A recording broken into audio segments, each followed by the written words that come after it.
श्री परमात्मने नमः। आज आप लोगों के समक्ष अयोध्या कांड का दोहा नंबर 2 से लेके 4 तक प्रस्तुत किया जा रहा है। सभी लोग मेरे साथ गाइए, सुनिए, आनंद लीजिए, वीडियो को पूरा देखिए। इसका फल तभी मिलेगा जब तक आप पूरा वीडियो देखेंगे नहीं। इसके आगे इसका अर्थ भी बताया गया है। दीन दयाल बिरदु सम भारे, हरहु नाथ मम संकट भारे। एक समय सब सहित समाजा, राजसभा रघोराजु बिराजा। सकल सुकृत मूरति नर ना हो, राम सुजसो सोने अतिथि उछाहु। निप सब रहे कृपाय भिलाखे, लोकप करहि प्रीति रुख राखे।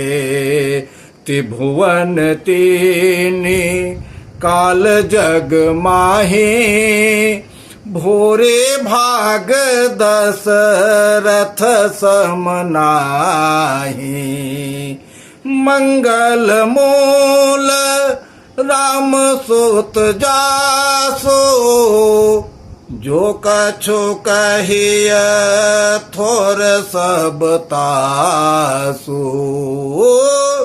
राय सुभाय मुकुर कर लेन्हा, बदन बिलो के मुकुट सम कीन्हा। श्रवण समीप भय शीत केसा, मनहु जरठ पनो असउपदेशा।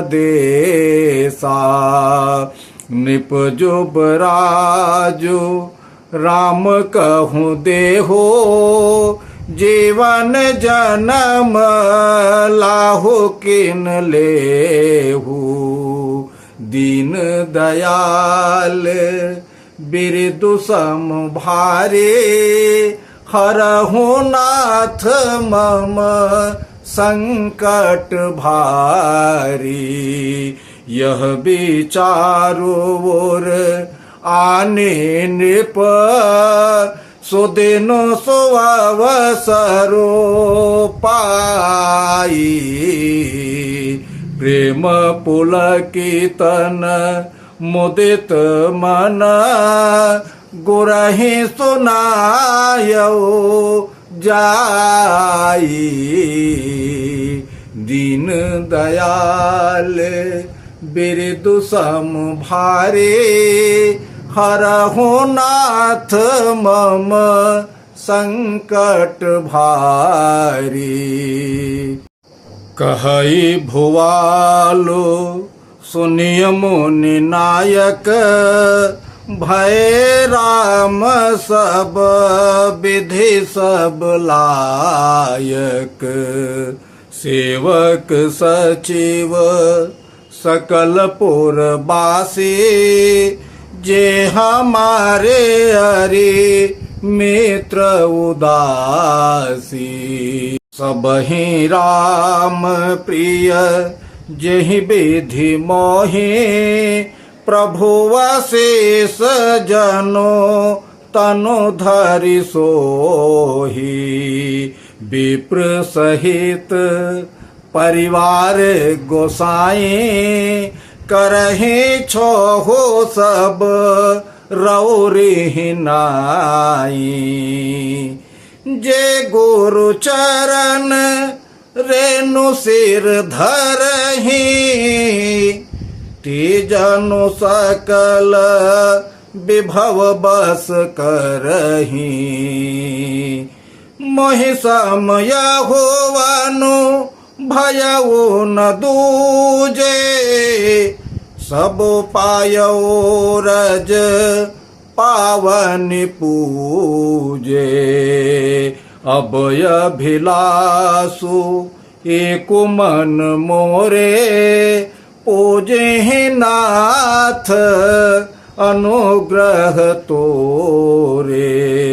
मुनि प्रसन्न लखी सहज स्नेहो, कहो नरेशो रजाय सुदेहु। दीन दयाल बिरदु सम भारे, हरहु नाथ मम संकट भारी। राजन राउर नामु जसो, सब अभिमत दातार।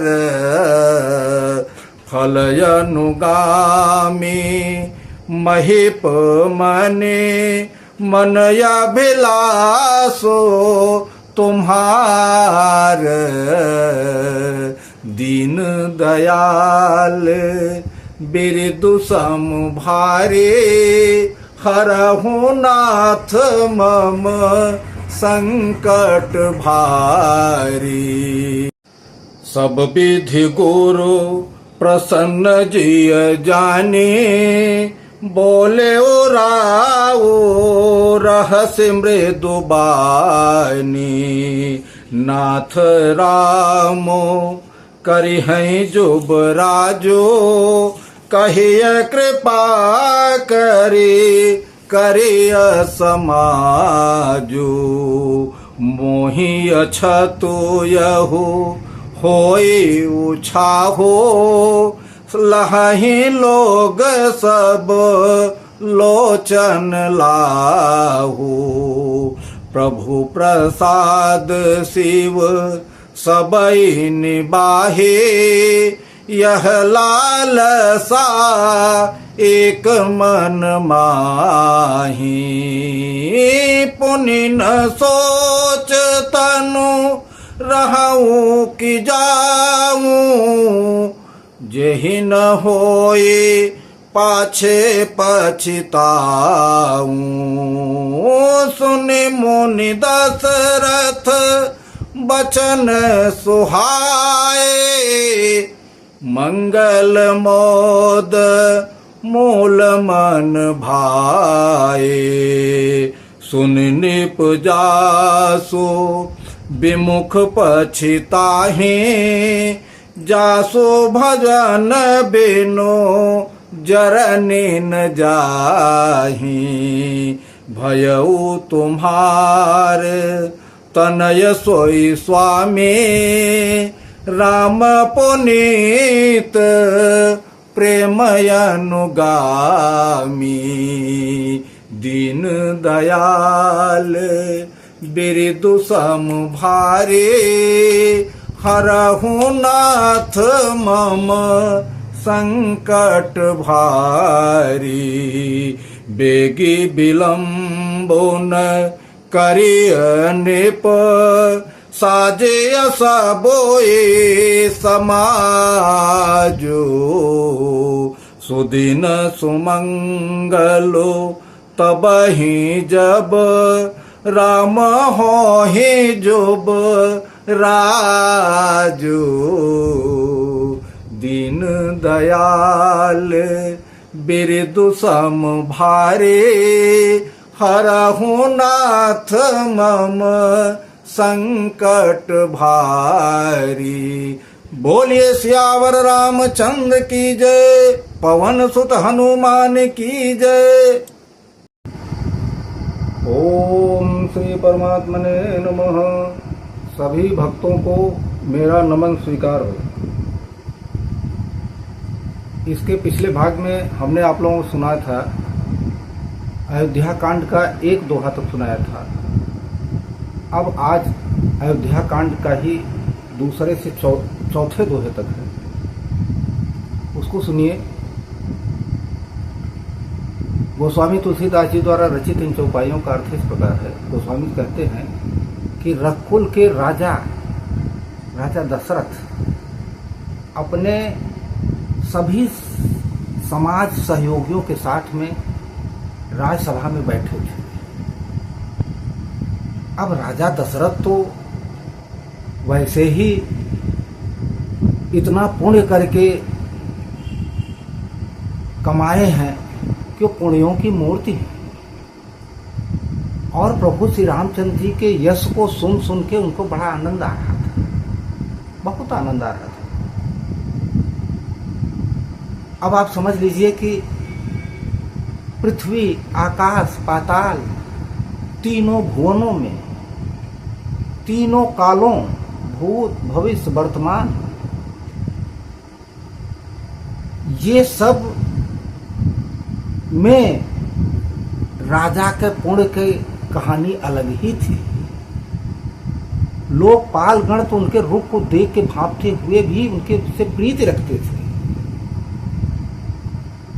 राजा पुण्य के भागी थे, इतना पुण्य पिछले जन्म में कर चुके थे ना कि उनके पुत्र के रूप में प्रभु श्री राम उनके यहाँ पैदा हुए। राजा बहुत ही बड़भागी है, उनको जितना ही कहा जाए वो थोड़ा ही है। एक बार क्या हुआ, वो राजसभा में बैठे थे, ऐसे ही स्वाभाविक ही दर्पण लेके अपना मुंह देखने लगे। ऐसे मुंह देख रहे हैं और चेहरा देख के अपना मुकुट सीधा किए तो उनको दिखा कि हमारे कानों के बाल सफेद दिख रहे हैं। ऐसा उनको संकेत मिल रहा है बुढ़ापे का कि अब उनको यह समझ में आ रहा है कि प्रभु श्री राम अब बड़े हो गए हैं, हर चीज समझते हैं। अब उनको युवराज पद देकर हम अपने जीवन का लाभ क्यों नहीं ले लेते, ऐसा उनके दिमाग में आया। ऐसा उनके दिमाग में आया और ये सोचने लगे कि ये होगा कैसे। तो फिर दिमाग में आया कि ये गुरु जी कर सकते हैं, मैं अपनी व्यथा जो है गुरु जी को सुनाऊं तो गुरु जी ये सब काम कर सकते हैं। यही मने मन सोच रहे थे और विचार बना रहे थे। विचार बना के गुरु जी के पास जाने की योजना बनाने लगे। गुरु वशिष्ठ के पास जाके राजा ने कहा कि हे स्वामी, अब प्रभु श्री राम सब योग्य तैयार हो गए। उनके सारे मित्र, नगर के निवासी, मित्र, यार, दोस्त, उदासीन, शत्रु, सभी उनको खूब चाहते हैं, खूब प्रेम करते हैं। जैसे मुझको प्रेम करते हैं वैसे ही उनको प्रेम करते हैं। अब वो हर तरह से तैयार है। अब मैं आपके पास आया हूं, अब आप ये समझिए कि जैसे मैंने आपके चरणों की रज को मस्तक पे रख के सारे हर तरह से अपने आप को हम पुण्य कमा लिए, उसी तरह से रामचंद्र जी की भी तैयार हो गए हैं। अब मेरे मन में एक ही अभिलाषा है और वो अभिलाषा ये है कि अगर आपकी आज्ञा हो तो प्रभु श्री रामचंद्र जी को युवराज पद दे दिया जाए और उससे भी हमको ही लाभ मिलेगा। हम भी कोई अभिलाषा हमारे पास नहीं रह जाएगी, केवल यही एक अभिलाषा है कि उनको युवराज पद अगर दे दें तो हमको भी बाद में पछताना न पड़े, फिर मेरे पास कोई काम नहीं रहेगा, मैं निश्चिंत हो जाऊंगा। शरीर रहे या जाए हमको कोई चिंता नहीं रहेगी। उनको युवराज पद दे दें, हमारी सारी चिंता दूर हो जाएगी। मेरी यही एक अभिलाषा है। अगर आप इसको कहें और इसका हमको करने का उत्तर दें तो मैं इसको तैयारी शुरू करूं, अगर आप इसके लिए आज्ञा दें हमको। राजा के मंगल वचन सुनकर वशिष्ठ जी प्रसन्न हो गए और कहने लगे कि हे राजन, जिनके भजन से विमुख होकर आदमी पछताता है, और जिनके भजन से के बिना जी ललचता है, वही प्रभु श्री राम प्रेम बस आपके पुत्र हुए।